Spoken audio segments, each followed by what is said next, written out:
Baik, assalamualaikum warahmatullahi wabarakatuh. Kita sekarang akan melaksanakan kuliah etika bisnis yang keenam ya. Kuliah ini adalah kuliah sinkronus, di mana kalian bisa membuka kuliah ini di link YouTube yang saya bagikan, dan absensinya adalah di komen YouTube ini selama kuliah berlangsung ya.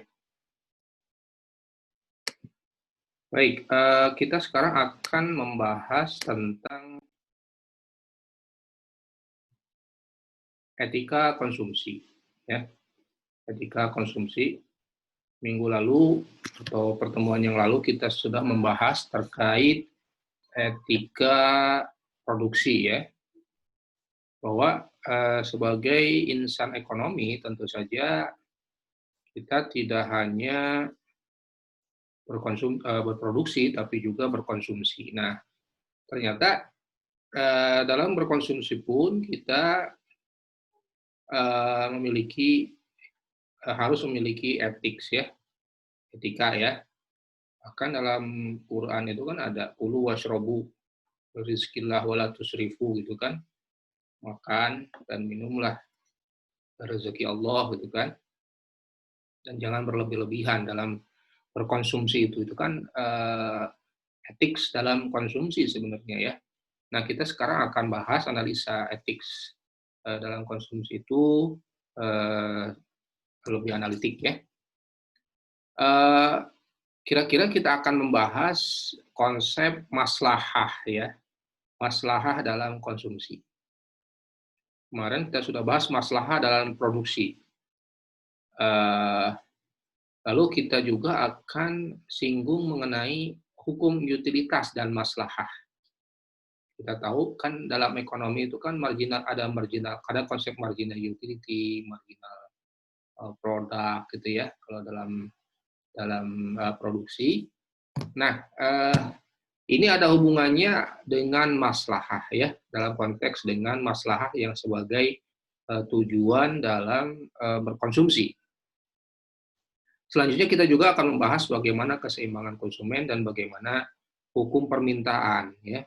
Kalau konsumsi kan adalah sifatnya individual. Nah, kalau permintaan berarti kita agregasi semua konsumsi itu sehingga nanti melahirkan satu fungsi ya, satu fungsi dan satu kalau dalam data, kalau dalam perekonomian berarti ada kurva ya, kurva permintaan terhadap barang atau jasa. Baik, masalah dalam konsumsi. Nah, kira-kira apa sih beda maslahah dalam konsumsi dengan maslahah dalam produksi? Tentu kalau masalah dalam produksi adalah terkait kesolehan dalam berproduksi. Nah, kalau dalam konsumsi ini nanti terkait kesolehan dalam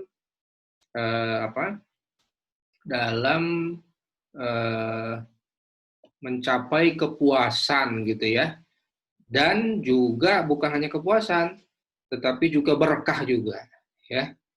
Ya, kepuasan itu berarti kan ada manfaat gitu ya, dan berkah. Nah, kemarin kan kita sudah bahas ada manfaat dalam produksi yaitu profit, manfaat dalam konsumsi dan berkah. Nah, sekarang manfaat secara ekonomi ya tentu saja adalah kalau secara konvensional bahwa konsumsi itu tentu ingin mencapai kepuasan tertinggi ya dengan adanya constraint atau garis anggaran ya.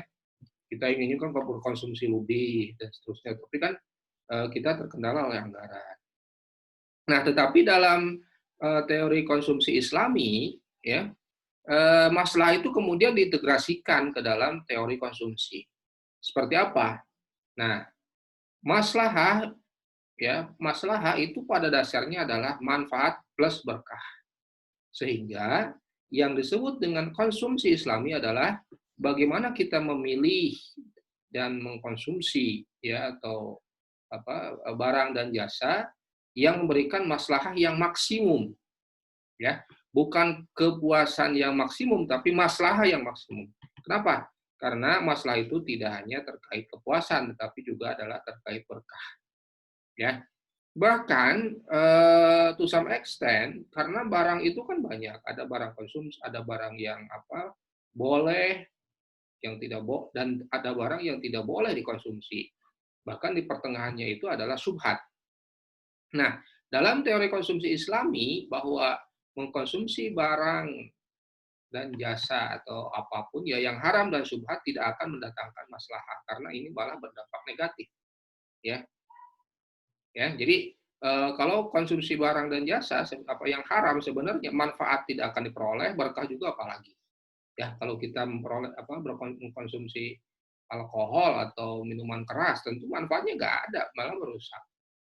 Ya, berkah apalagi, ya manfaat saja tidak. Ya. Oke. Nah, ini ada isu-isu dalam konsumsi Islami ya. Ada terkait antara kebutuhan dengan keinginan ya. Kalau kebutuhan kan berarti needs ya, kebutuhan. Nah, kalau keinginan itu wants ya, wants ya. Nah, kalau needs kan relatif terbatas sebenarnya kebutuhan hidup kita itu ya. Kalau kita makan tentu pasti ada batasnya, paling 3 kali sehari gitu ya, atau berapa kilogram nasi dalam sebulan, pasti ada batasnya. Kalau wants kadang-kadang tidak ada batasnya, ya. Sudah punya kendaraan satu ingin dua dan seterusnya, ingin tambah lagi dan seterusnya, itu wants, keinginan. Nah, menurut teori konsumsi Islami bahwa membeli atau memiliki barang adalah faktor kebutuhan dan keinginan yang tidak mendatangkan maldorat ya. Boleh ya.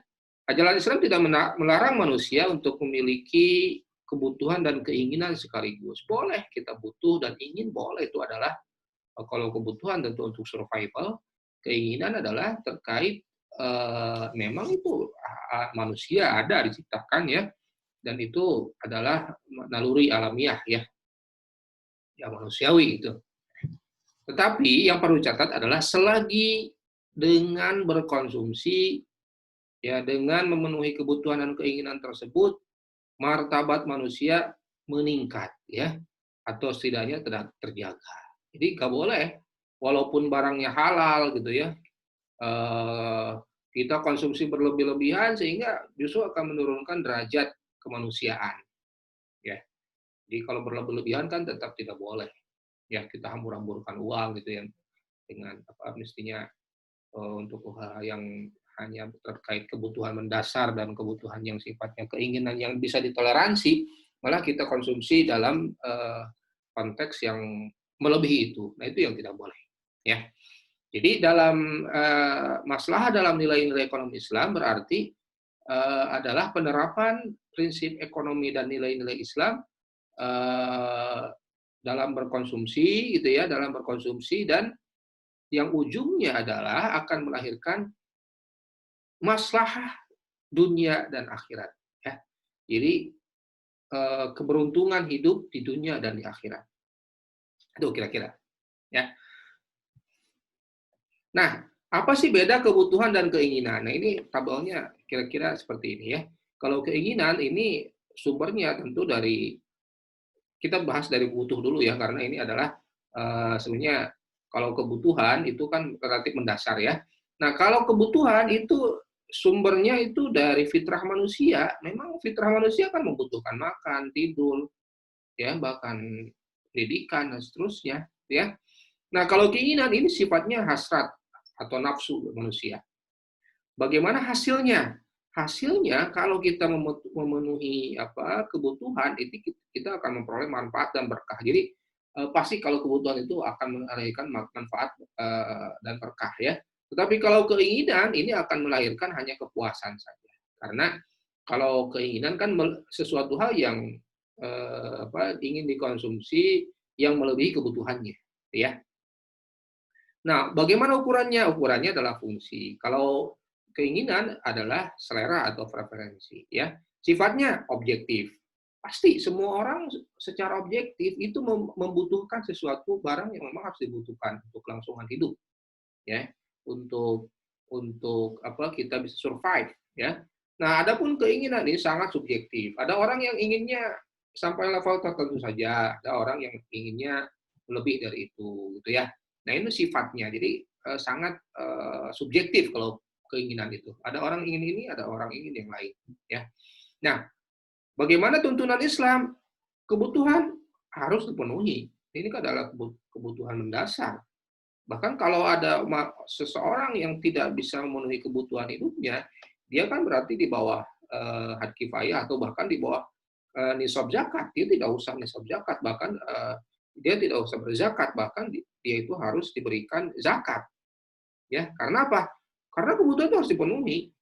Kalaupun tidak oleh dia sendiri atau oleh orang lain dalam lingkungan sosialnya. Nah, adapun tuntunan Islam, keinginan itu harus dibatasi atau dikendalikan, ya. Jelas ya antara kebutuhan dan keinginan, makanya harus dibedakan, ya. Harus dibedakan antara apa itu butuh dan apa itu ingin, ya.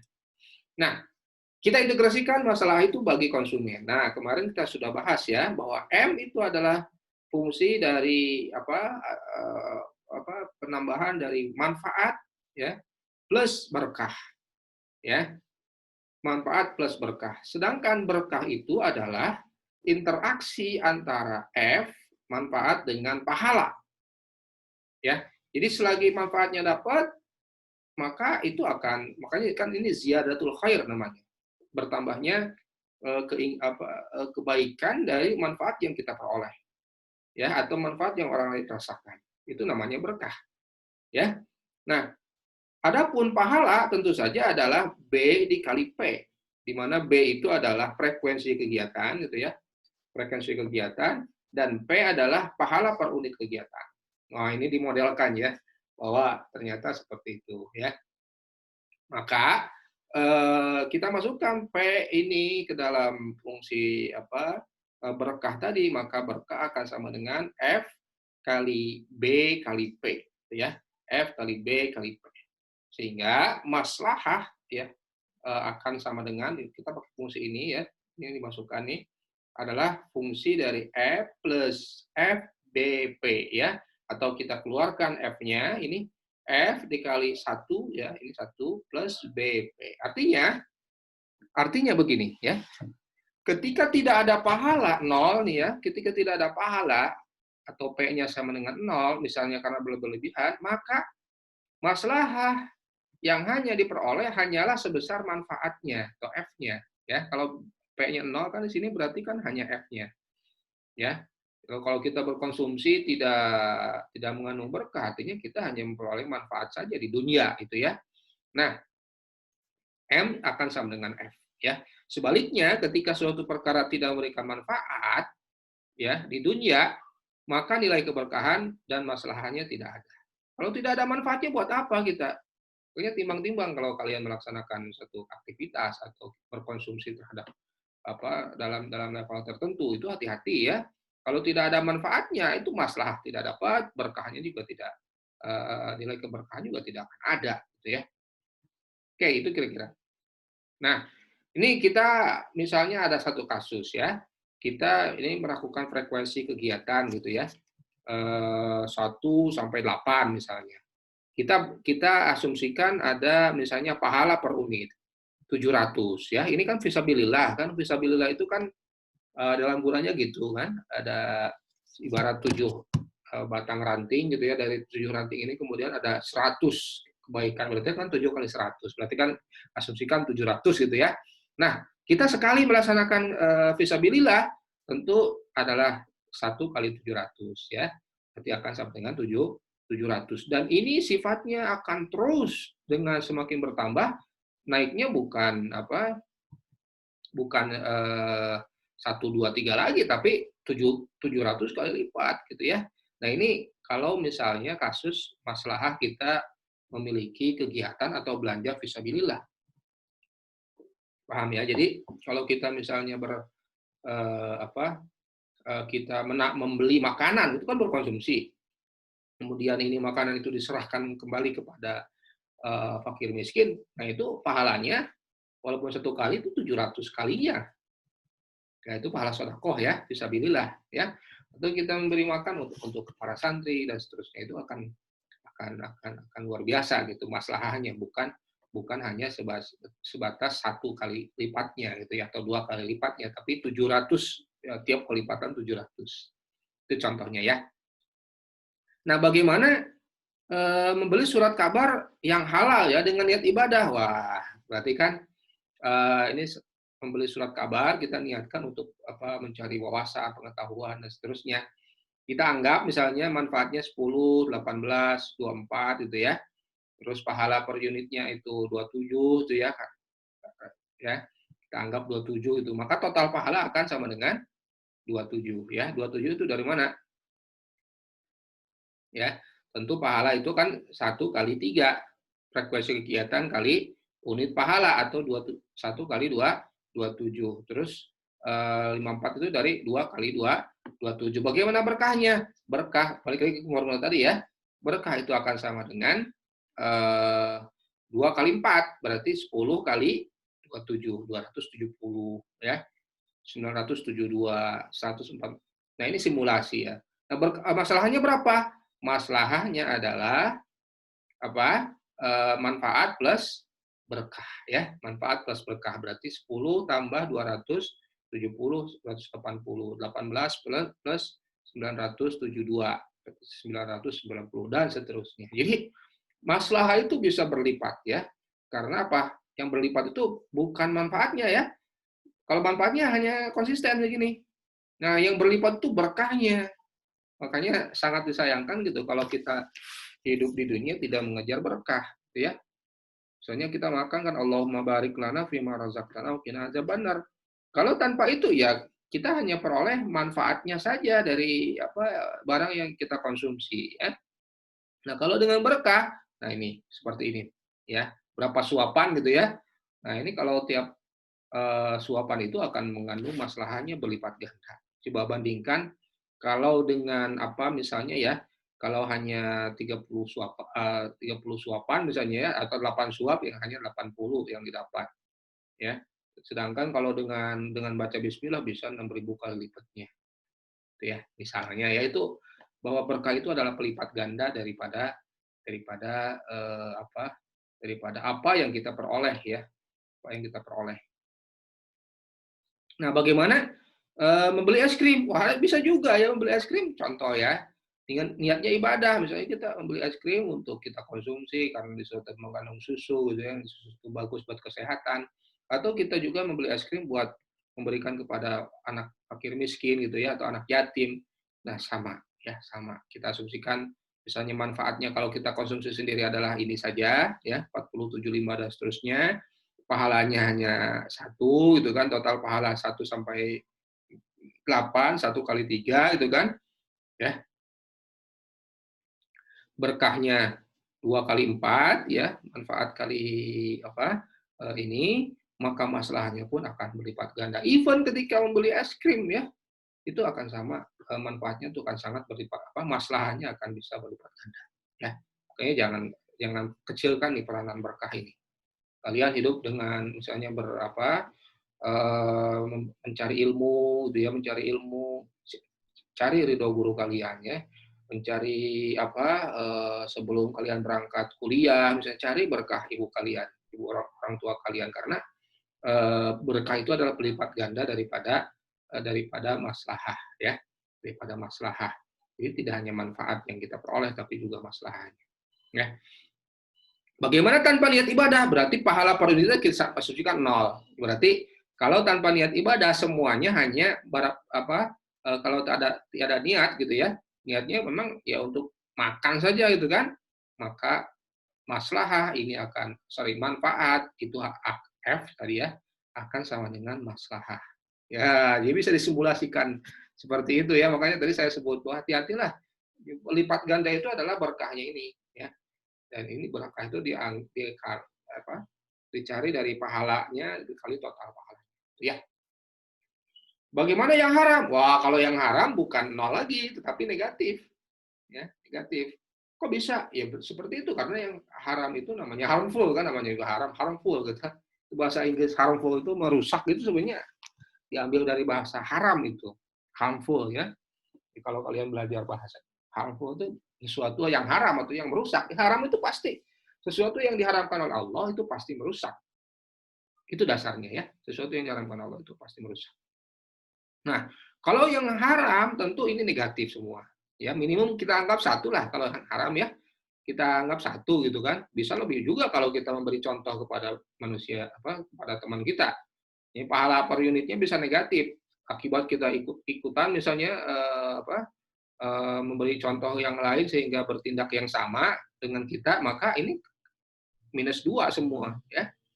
Ya -2. Nah, sehingga taruh ini hanya kita lakukan sendiri gitu ya. Kita misalnya makan daging babi atau apa gitu, alkohol gitu ya. Maka total pahalanya itu akan dikalikan ya. Frekuensinya dikali minus pahala per unitnya sehingga akan -1 sampai -8. Berkahnya ya dikalikan saja. Manfaat dikali minus total pahalanya ya, yang total pahalanya negatif, jadinya minus ya. Nah, masalahnya tentu manfaat ditambah dengan berkah 0 ya, 0 ini 0 semua, minimum 0, nggak ada manfaatnya ya, bahkan masalahnya itu akan negatif ya, sehingga di dunia orang yang merasa di dunia, kenapa sih negatif di dunia? Ya betul, orang yang melaksanakan haram itu pasti itu memudaratkan di dunia, juga di akhirat ya, juga di akhirat. Oke, jelas ya. Nah, ini karakteristik manfaat dan berkah dalam konsumsi. Jadi, bagaimana sih keberadaan maslahah dalam konsumsi? Nah, ini kan ada kebutuhan, ya, kebutuhan juga ada macam-macam. Ada materi, fisik, psikis, ya, intelektual, sosial, kebutuhan generasi yang akan datang. Ini kebutuhan. Lalu kebutuhan ini harus dipenuhi, ini harus ya dipenuhi. Pendidikan kalian intelektual harus, ya. Kebutuhan materi ya kayak makan, minum gitu ya harus. Bahkan kebutuhan generasi mendatang, ya kemarin kan sudah kita bahas ya bahwa sustainable development gitu. Kita itu tidak hanya hidup untuk diri kita sendiri di zaman ini, tetapi juga untuk generasi mendatang ya. Kebutuhan sosial juga penting. Nah, ini harus dipenuhi semuanya. Nah, inilah yang disebut manfaat, ya, manfaat. Halal produk ini akan kalau kita niatkan dengan ibadah, harus diniatkan dengan ibadah ya. Kita makan makanan halal, bahkan ngopi pun kita harus niatkan dengan ibadah. Kita ngopi, adalah biar saya biar saya bisa berkonsumsi dan bisa kuat untuk belajar atau untuk berzikir atau sholat tahajud, ya boleh itu kalau niatkan kebaikan nanti akan mengandung berkah. Manfaat F tadi plus B ini akan menjadi maslahah ini nanti akan menjadi kebaikan di dunia. Sebaliknya hal-hal yang sia-sia atau yang merugikan ini akan kalau dipenuhi ini akan menjadikan madorah. Ya itu kira-kira diagram atau flowchart bagaimana posisi maslahah dan atau manfaat dan berkah atau maslahah itu dalam konsumsi, ya. Nah, manfaat yang diperoleh ketika memberi barang bisa berbentuk apa? Ya tadi saya sebut ya, material, fisik atau psikis, intelektual, manfaat terhadap lingkungan atau intergeneration. Manfaat jangka panjang, bahkan yang disebut manfaat yang perspektifnya long term, ini bisa lebih dari ini apa? Adalah maslahat manfaat dunia dan akhirat, gitu ya. Kan manfaat dunia dan akhirat. Makanya yang disebut dalam hadis itu kan ada al-kais atau bukan ya, al-kais man dana nafsahu wa amila lima ba'dal maut. Yang pintar itu, yang cerdas itu adalah orang yang sebenarnya meniadakan apa sih saya gitu kan, menghilangkan diri sendiri, hawa nafsunya. Tetapi dia itu berjuang, berkorban untuk kebahagiaan nanti di akhirat. Ya, itu yang pintar sebenarnya. Nah, kira-kira itu kuliah dari saya. Kalau ada pertanyaan dan juga silahkan absennya disimpan di sini ya di link YouTube ini. Sekian, assalamualaikum warahmatullahi wabarakatuh.